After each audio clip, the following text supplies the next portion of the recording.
Hello guys, ഇന്ന് സന്തോഷവും ചെറിയൊരു സങ്കടമുള്ളൊരു ദിവസമാണേ. സങ്കടം ഇതുമോളുടെ കണ്ണ് വയ്യാട്ടോ. കണ്ണിലൊരു പൊക്കൽ വന്നിട്ട് തടിച്ച് വീർത്ത് നിൽക്കുകയാണേ. സന്തോഷം നമ്മളെ രാധുക്കുട്ടൻ്റെ ബർത്ത്ഡേ ആണ് ഇന്ന്. അതുകൊണ്ട് ഇന്ന് ഉച്ചക്കലത്തേക്ക് ചെറിയൊരു സദ്യ ഒരുക്കിയിട്ടുണ്ട്.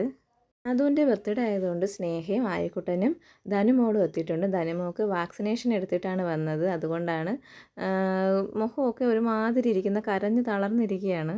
അങ്ങനെ കുഞ്ഞുങ്ങൾക്കൊക്കെ ഫുഡ് കൊടുത്തു കേട്ടോ. ഫുഡ് ഉണ്ടാക്കുന്ന വീഡിയോ ഒന്നും എടുത്തില്ല. എനിക്ക് എടുക്കണമെന്നൊക്കെ ഉണ്ടായിരുന്നു, പക്ഷേ കുഞ്ഞുങ്ങൾക്ക് വയ്യാതിരിക്കണോണ്ട് അങ്ങനെ എല്ലാ വീഡിയോ എടുക്കാൻ പറ്റിയില്ല.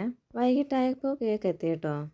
ഒരു കേക്കാണ് നമ്മൾ ഓർഡർ കൊടുത്തത്. ഇത് ഒന്ന് ഫ്രീ കിട്ടിയതാണേ. ഫ്രീ ആണെന്ന് കരുതി കേക്കിൻ്റെ ക്വാണ്ടിറ്റിയിലും ക്വാളിറ്റിയിലും ഒന്നും ഒരു കുഴപ്പമില്ല. നല്ല കേക്കായിരുന്നു. ചിറയൻകീഴ് വലിയ കടയിലുള്ള ഒരു കടയിൽ നിന്നാണ് നമ്മൾ കേക്ക് മേടിച്ചത് കേട്ടോ. കേക്കൊക്കെ നല്ല ടേസ്റ്റായിരുന്നു. മിതുമോൾക്കും ഞാനൊരു പാത്രത്തിൽ കേക്ക് ഇട്ട് കൊടുത്തു. മിതുമോളും അത് കഴിച്ചു. അത് കഴിഞ്ഞ് ചിന്നു വന്നപ്പോൾ വാഴയ്ക്കപ്പം മേടിച്ചുകൊണ്ട് വന്നു. അങ്ങനെ അതും ഞങ്ങൾ കഴിച്ചു. ഇതൊരു സർപ്രൈസ് ആയിരുന്നു കേട്ടോ. അൽഫാം നമ്മളൊട്ടും പ്രതീക്ഷിച്ചില്ല. ആ ചേട്ടനാണ് മേടിച്ചുകൊണ്ട് വന്നത്. അങ്ങനെ അതും കുട്ടികൾക്കൊക്കെ കൊടുത്ത് നമ്മളും എല്ലാവരും കഴിച്ച് ഒരു ബർത്ത്ഡേ ഭയങ്കര ആഘോഷമല്ല എങ്കിലും വലിയ ഒരു രീതിയിൽ ഒരു ബർത്ത്ഡേ അങ്ങ് ആഘോഷിച്ചു. അത് മോൾക്കും വലിയ സന്തോഷമായി. അപ്പോൾ ഇനി ഇത്രയൊക്കെ ഉള്ളൂ. Okay, tata, bye bye, see U.